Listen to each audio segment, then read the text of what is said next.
Hello everyone, my name is Teacher Mikel and I am back with another video. So kung first time mo dito sa aking channel, please consider subscribing.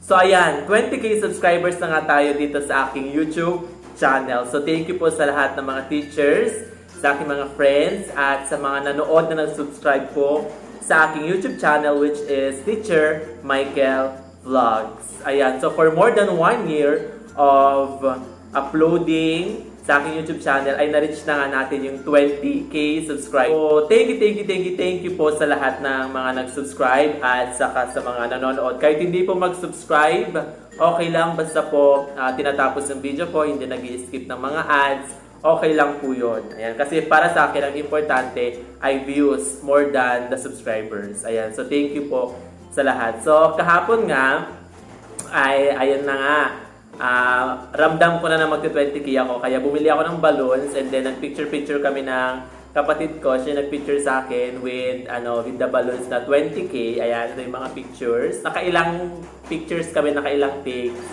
Ayan, kasi hindi naman ako photogenic. Ayan, so, ayun na nga, hindi ko ina-expect na agad-agad ako mag-20k. Kasi nga, recently, hindi ako masyado nag-upload ng mga videos. Hindi ako nag-upload ng mga milk-based na mga videos. Kasi nga, mahirap siyang gawin kasi kailangan mong gumawa ng script. Syempre, para maging maayos yung flow ng iyong video.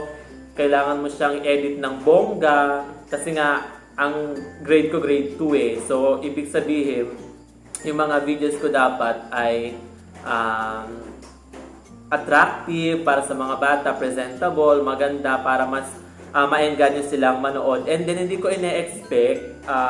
This week kasi ay simula ng week 1. Ayan, kasi nga, last Monday yung official opening of classes. So, nagsimula na yung week 1. And then, may na-upload ako mga videos na milk-based week 1 for grade 2. Yun yung about English, AP, at saka mother tongue kasi yun lang po yung kinayanan ng aking powers. Ayan. So, hindi ko na-expect na sobrang dami palang manonood ng mga videos ko. Yung tatlong yun.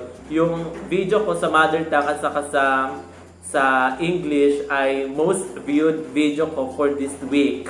So, ibig sabihin, may mga teachers or may mga parents talaga na nanonood ng mga videos kasi nga during this time of pandemic, ang magiging teacher ng mga bata sa bahay ay of course ay mga magulang, mga ate at kuya.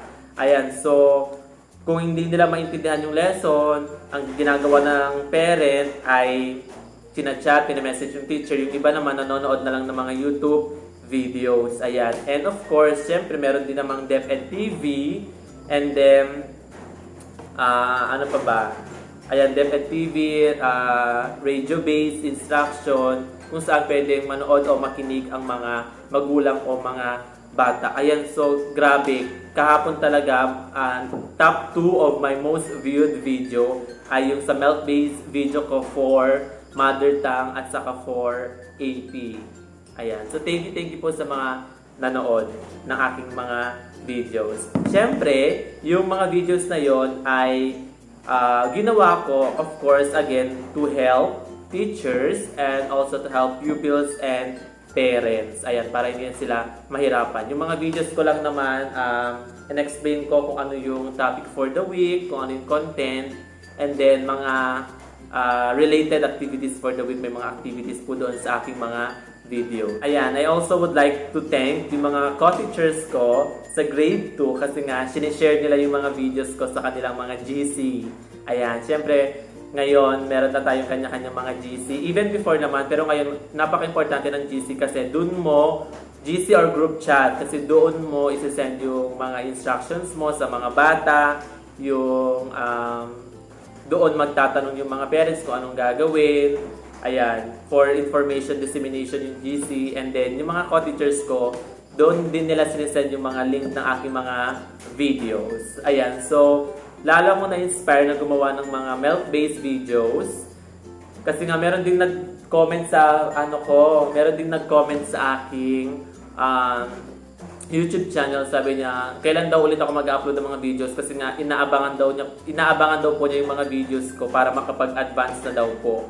Ayan. So, I will try making script this week.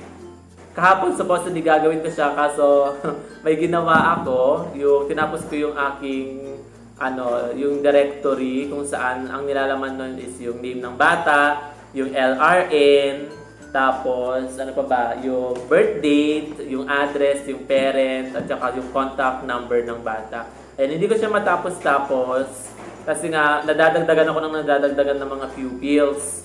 Kasi I started with 28 pupils kasi last section ako 28. So yung mga dumadating na mga late enrollees sa akin natin napupunta. So all in all, meron na akong 34 pupils.